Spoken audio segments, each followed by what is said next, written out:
Suku Baduy, bahasa Baduinya disebut Urang Kanekes atau kadang sering disebut Baduy merupakan masyarakat adat dan subetnis dari suku Sunda di wilayah pedalaman Kabupaten Lebak, Provinsi Banten. Populasi mereka sekitar 26.000 orang, mereka merupakan salah satu kelompok masyarakat yang menutup diri mereka dari dunia luar. Selain itu mereka juga memiliki keyakinan tabu untuk didokumentasikan, khususnya penduduk wilayah Baduy dalam. Secara etnis Baduy termasuk dalam suku Sunda, mereka dianggap sebagai suku Sunda yang belum terpengaruh modernisasi, atau kelompok yang hampir sepenuhnya terasing dari dunia luar.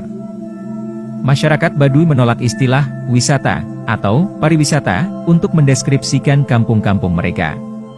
Sejak 2007, untuk mendeskripsikan wilayah mereka serta untuk menjaga kesakralan wilayah tersebut, masyarakat Baduy memperkenalkan istilah Sabah Budaya Baduy, yang bermakna silaturahmi kebudayaan Baduy. Sebutan Baduy merupakan sebutan yang diberikan oleh penduduk luar kepada kelompok masyarakat tersebut, berawal dari sebutan para peneliti Belanda yang agaknya mempersamakan mereka dengan kelompok Arab Badawi yang merupakan masyarakat yang berpindah-pindah, nomaden. Kemungkinan lain adalah karena adanya Sungai Baduy dan Gunung Baduy yang ada di bagian utara dari wilayah tersebut. Mereka sendiri lebih suka menyebut diri sebagai Urang Kanekes atau Orang Kanekes, sesuai dengan nama wilayah mereka, atau sebutan yang mengacu kepada nama kampung mereka seperti Urang Cibeo. 3 desa utama Orang Kanekes dalam adalah Cikeusik, Cikertawana, dan Cibeo. Bahasa yang mereka gunakan adalah bahasa Sunda dialek Baduy. Untuk berkomunikasi dengan penduduk luar mereka lancar menggunakan bahasa Indonesia, walaupun mereka tidak mendapatkan pengetahuan tersebut dari sekolah. Orang Kanekes dalam tidak mengenal budaya tulis, sehingga adat istiadat, kepercayaan, agama, dan cerita nenek moyang hanya tersimpan di dalam tuturan lisan saja. Orang Kanekes tidak mengenal sekolah, karena pendidikan formal berlawanan dengan adat istiadat mereka. Mereka menolak usulan pemerintah untuk membangun fasilitas sekolah di desa-desa mereka. Bahkan hingga hari ini, walaupun sejak era Soeharto pemerintah telah berusaha memaksa mereka untuk mengubah cara hidup mereka dan membangun fasilitas sekolah modern di wilayah mereka, orang Kanekes masih menolak usaha pemerintah tersebut. Namun masyarakat Kanekes memiliki caranya sendiri untuk belajar serta mengembangkan wawasan mereka hingga sepadan dengan masyarakat di luar suku Baduy. Kelompok Tangtu adalah kelompok yang dikenal sebagai Kanekes dalam atau Baduy dalam, yang paling ketat mengikuti adat, yaitu warga yang tinggal di 3 kampung Cibeo, Cikertawana, dan Cikeusik. Ciri khas orang Kanekes dalam adalah pakaiannya berwarna putih alami dan biru tua, warna tarum, serta memakai ikat kepala putih. Mereka dilarang secara adat untuk bertemu dengan orang asing. Kanekes dalam adalah bagian dari keseluruhan orang Kanekes. Tidak seperti Kanekes luar, warga Kanekes dalam masih memegang teguh adat istiadat nenek moyang mereka. Sebagian peraturan yang dianut oleh orang Kanekes dalam antara lain, tidak diperkenankan menggunakan kendaraan untuk sarana transportasi. Tidak diperkenankan menggunakan alas kaki. Pintu rumah harus menghadap ke utara atau selatan, kecuali rumah Sangpeu, UN atau ketua adat. Larangan menggunakan alat elektronik atau teknologi. Menggunakan kain berwarna hitam putih sebagai pakaian yang ditenun dan dijahit sendiri serta tidak diperbolehkan menggunakan pakaian modern. Kelompok masyarakat kedua yang disebut Panamping adalah mereka yang dikenal sebagai Kanekes luar, Baduy luar, yang tinggal di berbagai kampung yang tersebar mengelilingi wilayah Kanekes dalam, seperti Cikadu, Kaduketuk, Kadukolot, Gajebo, Cisagu, dan lain sebagainya. Masyarakat Kanekes luar berciri khas mengenakan pakaian dan ikat kepala berwarna biru gelap, warna tarum.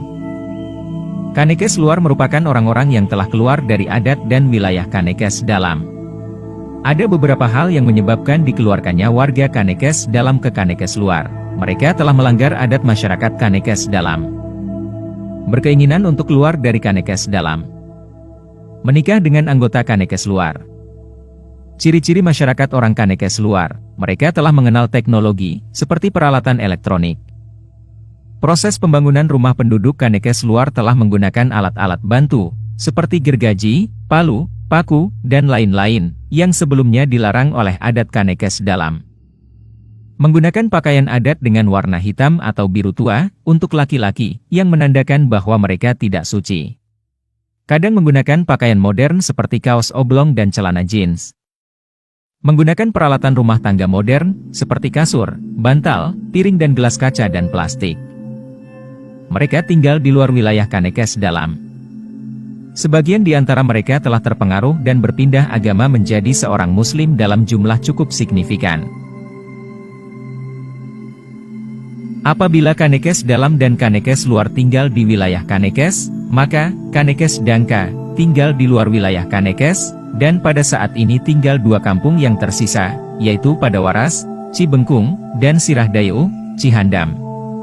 Kampung Dangka tersebut berfungsi sebagai semacam buffer zone atas pengaruh dari luar. Menurut kepercayaan yang mereka anut, orang Kanekes mengaku keturunan dari Batara Cikal, salah satu dari 7 dewa atau Batara yang diutus ke bumi. Asal-usul tersebut sering pula dihubungkan dengan Nabi Adam sebagai nenek moyang pertama. Menurut kepercayaan mereka, Adam dan keturunannya, termasuk warga Kanekes, mempunyai tugas bertapa atau asketik, mandita, untuk menjaga harmoni dunia. Pendapat mengenai asal-usul orang Kanekes berbeda dengan pendapat para ahli sejarah, yang mendasarkan pendapatnya dengan cara sintesis dari beberapa bukti sejarah berupa prasasti, catatan perjalanan pelaut Portugis dan Tiongkok, serta cerita rakyat mengenai Tatar Sunda, yang cukup minim keberadaannya. Masyarakat Kanekes dikaitkan dengan kerajaan Sunda yang sebelum keruntuhannya pada abad ke-16 berpusat di Pakuan Pajajaran, sekitar Bogor sekarang. Sebelum berdirinya Kesultanan Banten, wilayah ujung barat Pulau Jawa ini merupakan bagian penting dari kerajaan Sunda. Banten merupakan pelabuhan dagang yang cukup besar. Sungai Ciujung dapat dilayari berbagai jenis perahu, dan ramai digunakan untuk pengangkutan hasil bumi dari wilayah pedalaman. Dengan demikian penguasa wilayah tersebut, yang disebut sebagai Pangeran Pucuk Umun menganggap bahwa kelestarian sungai perlu dipertahankan. Untuk itu diperintahkanlah sepasukan tentara kerajaan yang sangat terlatih untuk menjaga dan mengelola kawasan berhutan lebat dan berbukit di wilayah Gunung Kendeng tersebut. Keberadaan pasukan dengan tugasnya yang khusus tersebut tampaknya menjadi cikal bakal masyarakat Kanekes yang sampai sekarang masih mendiami wilayah hulu Sungai Ciujung di Gunung Kendeng tersebut. Perbedaan pendapat tersebut membawa kepada dugaan bahwa pada masa yang lalu, identitas dan kesejarahan mereka sengaja ditutup, yang mungkin adalah untuk melindungi komunitas Kanekes sendiri dari serangan musuh-musuh Pajajaran. Van Triet, seorang dokter yang pernah melakukan riset kesehatan pada tahun 1928, menyangkal teori tersebut. Menurut dia, orang Kanekes adalah penduduk asli daerah tersebut yang mempunyai daya tolak kuat terhadap pengaruh luar. Orang Kanekes sendiri pun menolak jika dikatakan bahwa mereka berasal dari orang-orang pelarian dari Pajajaran, ibu kota kerajaan Sunda. Menurut Danasasmita dan Jati Sunda, orang Baduy merupakan penduduk setempat yang dijadikan mandala secara resmi oleh raja, karena penduduknya berkewajiban memelihara kabuyutan, tempat pemujaan leluhur atau nenek moyang, bukan agama Hindu atau Buddha. Kabuyutan di daerah ini dikenal dengan Kabuyutan Jati Sunda atau Sunda Asli, atau Sunda Wiwitan. Wiwitan artinya asli, asal, pokok, jati. Oleh karena itulah agama asli mereka pun diberi nama Sunda Wiwitan. Kepercayaan masyarakat Kanekes yang disebut sebagai ajaran Sunda Wiwitan, ajaran leluhur turun-temurun yang berakar pada penghormatan kepada karuhun atau arwah leluhur dan pemujaan kepada roh kekuatan alam, animisme. Meskipun sebagian besar aspek ajaran ini adalah asli tradisi turun-temurun, pada perkembangan selanjutnya ajaran leluhur ini juga sedikit dipengaruhi oleh beberapa aspek ajaran Hindu, Buddha, dan di kemudian dari ajaran Islam. Bentuk penghormatan kepada roh kekuatan alam ini diwujudkan melalui sikap menjaga dan melestarikan alam, yaitu merawat alam sekitar, gunung, bukit, lembah, hutan, kebun, mata air, sungai, dan segala ekosistem di dalamnya, serta memberikan penghargaan setinggi-tingginya kepada alam, dengan cara merawat dan menjaga hutan larangan sebagai bagian dalam upaya menjaga keseimbangan alam semesta. Inti kepercayaan tersebut ditunjukkan dengan adanya pikukuh atau ketentuan adat mutlak yang dianut dalam kehidupan sehari-hari orang Kanekes.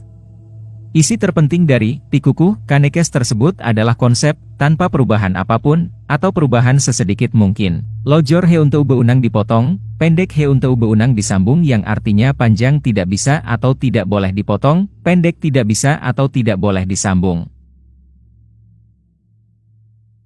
Tabu tersebut dalam kehidupan sehari-hari diinterpretasikan secara harafiah. Di bidang pertanian, bentuk pikukuh tersebut adalah dengan tidak mengubah kontur lahan bagi ladang, sehingga cara berladangnya sangat sederhana, tidak mengolah lahan dengan bajak, tidak membuat terasering, hanya menanam dengan tugal, yaitu sepotong bambu yang diruncingkan. Pada pembangunan rumah juga kontur permukaan tanah dibiarkan apa adanya, sehingga tiang penyangga rumah Kanekes seringkali tidak sama panjang. Perkataan dan tindakan mereka pun jujur, polos, tanpa basa-basi, bahkan dalam berdagang mereka tidak melakukan tawar-menawar. Objek kepercayaan terpenting bagi masyarakat Kanekes adalah Arca Domas, yang lokasinya dirahasiakan dan dianggap paling sakral. Orang Kanekes mengunjungi lokasi tersebut untuk melakukan pemujaan setahun sekali pada bulan kelima, yang pada tahun 2003 bertepatan dengan bulan Juli. Hanya PUN atau ketua adat tertinggi dan beberapa anggota masyarakat terpilih saja yang mengikuti rombongan pemujaan tersebut. Di kompleks Arca Domas tersebut terdapat batu lumpang yang menyimpan air hujan. Apabila pada saat pemujaan ditemukan batu lumpang tersebut ada dalam keadaan penuh air yang jernih, maka bagi masyarakat Kanekes itu merupakan pertanda bahwa hujan pada tahun tersebut akan banyak turun, dan panen akan berhasil baik. Sebaliknya, apabila batu lumpang kering atau berair keruh, maka merupakan pertanda kegagalan panen. Bagi sebagian kalangan, berkaitan dengan keteguhan masyarakatnya, kepercayaan yang dianut masyarakat adat Kanekes ini mencerminkan kepercayaan keagamaan masyarakat Sunda secara umum sebelum masuknya Islam. Masyarakat Kanekes mengenal dua sistem pemerintahan, yaitu sistem nasional, yang mengikuti aturan negara Indonesia, dan sistem adat yang mengikuti adat istiadat yang dipercaya masyarakat. Kedua sistem tersebut digabung atau diakulturasikan sedemikian rupa sehingga tidak terjadi benturan. Secara nasional, penduduk Kanekes dipimpin oleh kepala desa yang disebut sebagai Jaro Pamarentah, yang ada di bawah camat, sedangkan secara adat tunduk pada pimpinan adat Kanekes yang tertinggi, yaitu PUN.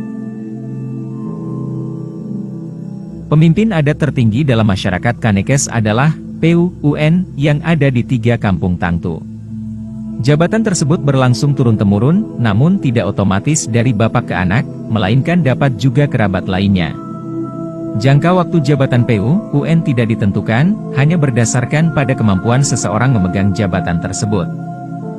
Sebagaimana yang telah terjadi selama ratusan tahun, maka mata pencaharian utama masyarakat Kanekes adalah bertani padi huma.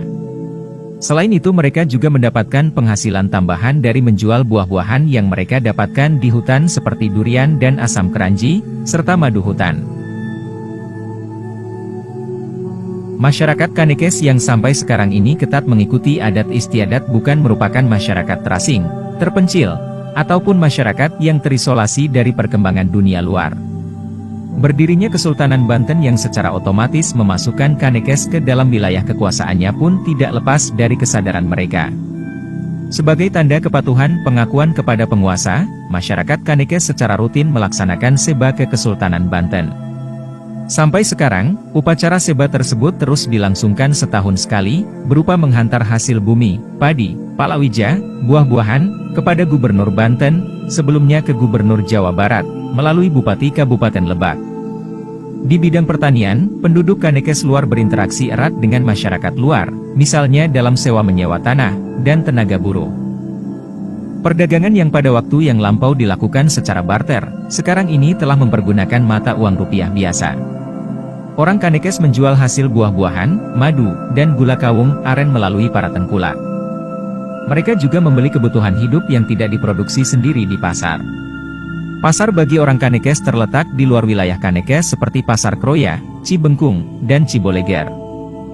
Pada saat ini orang luar yang mengunjungi wilayah Kanekes semakin meningkat sampai dengan ratusan orang per kali kunjungan, biasanya merupakan remaja dari sekolah, mahasiswa, dan juga para pengunjung dewasa lainnya. Mereka menerima para pengunjung tersebut, bahkan untuk menginap 1 malam, dengan ketentuan bahwa pengunjung menuruti adat istiadat yang berlaku di sana.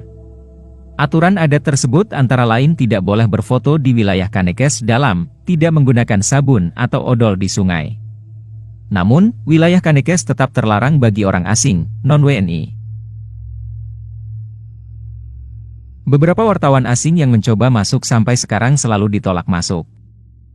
Pada saat pekerjaan di ladang tidak terlalu banyak, orang Kanekes juga senang berkelana ke kota besar sekitar wilayah mereka dengan syarat harus berjalan kaki. Pada umumnya mereka pergi dalam rombongan kecil yang terdiri dari 3-5 orang, berkunjung ke rumah kenalan yang pernah datang ke Kanekes sambil menjual madu dan hasil kerajinan tangan. Dalam kunjungan tersebut biasanya mereka mendapatkan tambahan uang untuk mencukupi kebutuhan hidup.